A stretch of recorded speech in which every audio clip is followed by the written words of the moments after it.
Hello, and welcome to Top Story Daily Edition.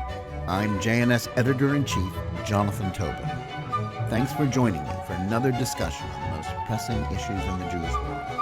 Please like, subscribe, and give us good reviews when you listen to the show.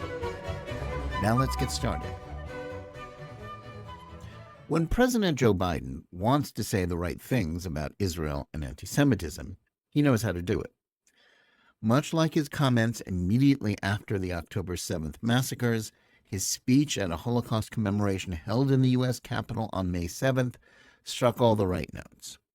He not only spoke appropriately about the 6 million slain by the Nazis, he correctly noted that this ancient hatred of Jews didn't begin with the Holocaust, it didn't end with the Holocaust either. Or after, even after our victory in World War II.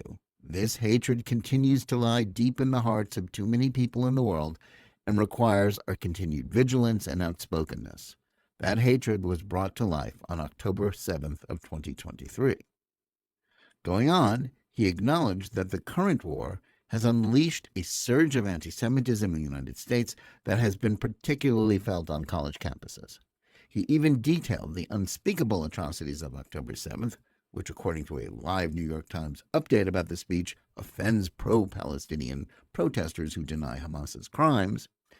And unlike his first comments about the anti-Semitic campus protests, he didn't try to balance that with either bogus concerns about a largely mythical problem of Islamophobia or discussions about the alleged sufferings of Palestinians in the Gaza Strip. He also placed the blame for the current war squarely on the Hamas terror organization. The president said, people are already forgetting. They are already forgetting that Hamas unleashed this terror. It was Hamas that brutalized Israelis. It was Hamas who took and continues to hold hostages. I have not forgotten, nor have you, and we will not forget. While his words earned the applause they garnered, that last statement isn't true. That's because his policies, as distinct from some of his speeches that were, like those at the Holocaust ceremony, largely aimed at Jewish voters, contradict that promise. Although he initially endorsed the Israeli goal of eliminating Hamas and seemed to implicitly commit to that again in his speech, the entire thrust of Biden's current Middle East policy is quite the opposite. He is doing everything he can, including threats of cutting off certain military weapons, diplomatic maneuvers at the United Nations, and duplicitous efforts to push through an agreement with the terrorist group to save Hamas from defeat just when Israel put it on the ropes. Biden has essentially been playing a double game on the war with Hamas since October 7th.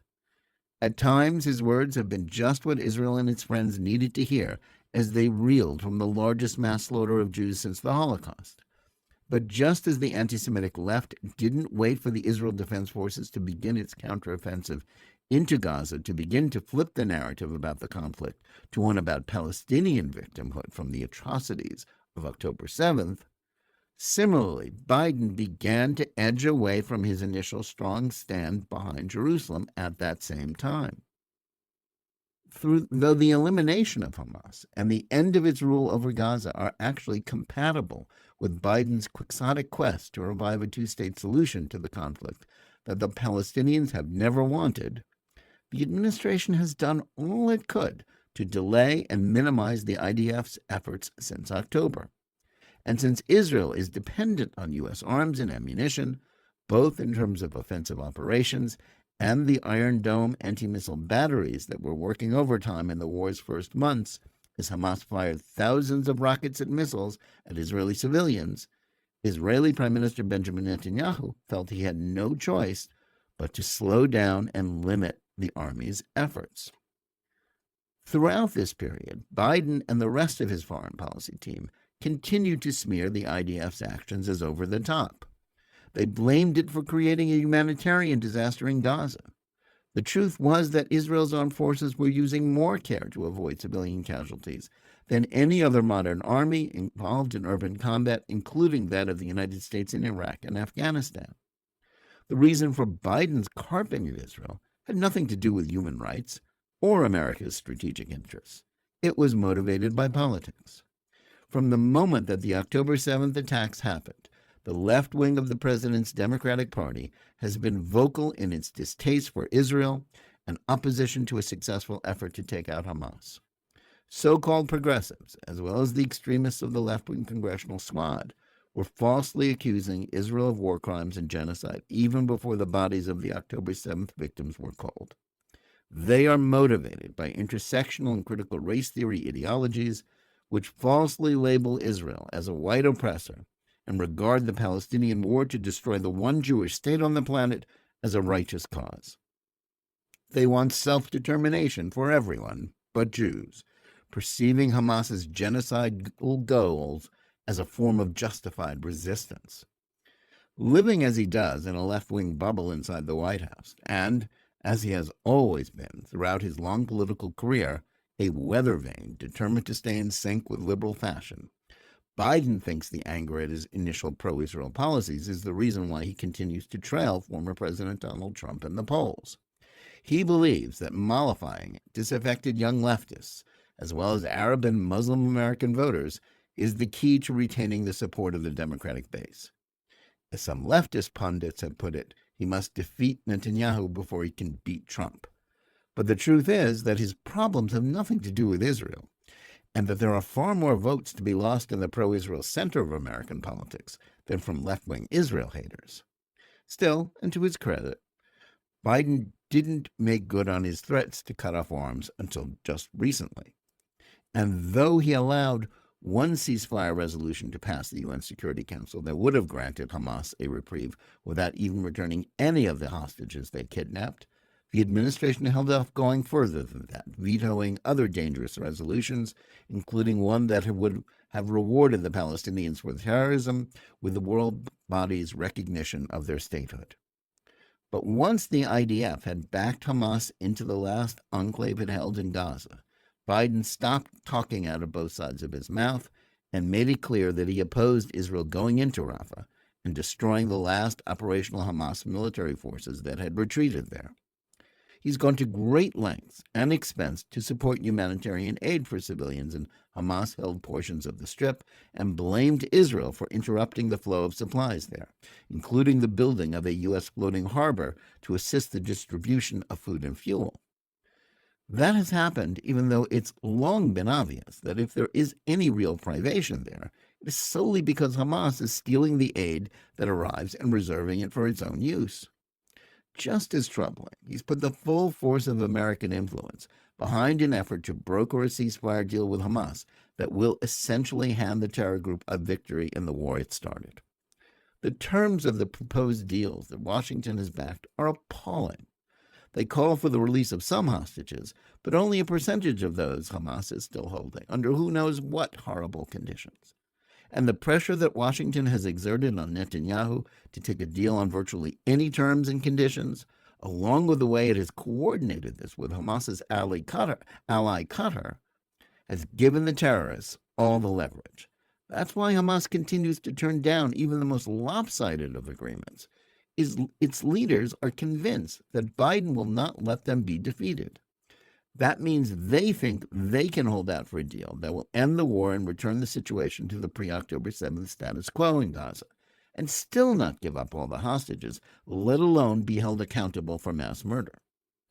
Even when it comes to the surge in anti-Semitism in the United States, the gap between Biden's Holocaust speech rhetoric and the reality of his policies grows wider every day.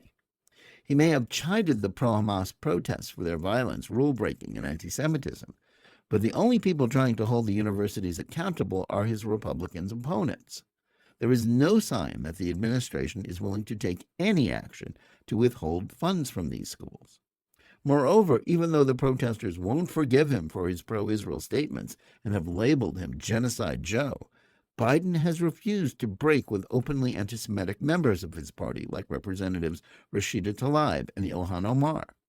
Just as telling was his administration's invitation to the anti-Zionist, if not now group, that has spread anti-Semitic blood libels to a meeting about anti-Semitism, and its inclusion of the pro-Hamas Council on American Islamic Relations, or CAIR, among those who were allowed to give input on the anti-Semitism initiative that was nothing but virtual signaling anyway. So while Biden's Holocaust speech soothed the feelings of American Jews who are reeling from an unprecedented spike in anti-Semitism, especially at educational institutions where Jews have thought they were welcome, his actions speak much louder than those words. An administration that is using every tactic it can think of to prevent Israel from eliminating Hamas can't claim that it has not forgotten October 7th. Stopping Israel from going into Rafah isn't about saving his Palestinian lives. Hamas is all too happy to sacrifice as many of its people as necessary if that advances their goal of isolating and smearing Israel. It's about an effort to convince American leftists and Hamas supporters that Biden isn't as pro-Israel as he sometimes wants to pretend to be. Having allegedly run for president in 2020 because of his supposed concerns about the hate on display from neo-Nazis at the August 2017 Unite the Right neo-Nazi march in Charlottesville, Virginia, he is now trying to hold on to office by intermittently appeasing left-wing anti-Semites and undermining Netanyahu's efforts to prevent Hamas from committing more atrocities on Israeli soil. The only calculus to judge Biden's touting of the Holocaust or October 7th, or to determine if he truly cares about preserving Israel's security, is whether he will let Hamas be destroyed. If not, all of his rhetoric about those subjects is nothing more than hypocrisy and hot air. Thanks for listening. Please remember to tune in every day for Top Story Daily Edition and every week for the full hour-long JNS TV program. Whether you're listening to us on Apple, Google Play, Spotify, or any of the other podcast platforms, or on the JNS YouTube channel, please like and or subscribe to Top Story. Click on the bell for notifications and give us good reviews.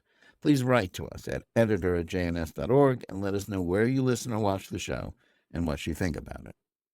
And remember, keep reading and thinking for yourself.